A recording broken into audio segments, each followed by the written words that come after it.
Bạn là Trần.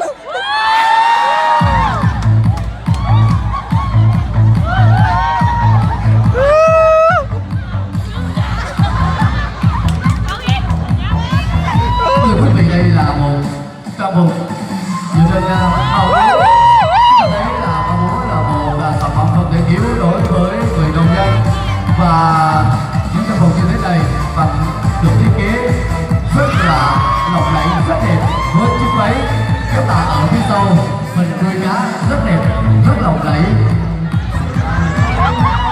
Và tiếp theo là kết hợp giữa hoa búa và hoa bóng, các bạn thấy rất là điển trai.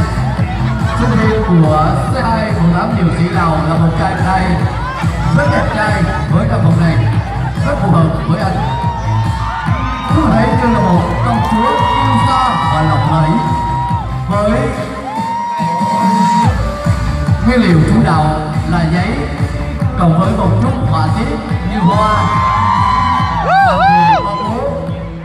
Cô gái của chúng ta cũng rất duyên dáng, rất đẹp, rất lộng lẫy như một công chúa.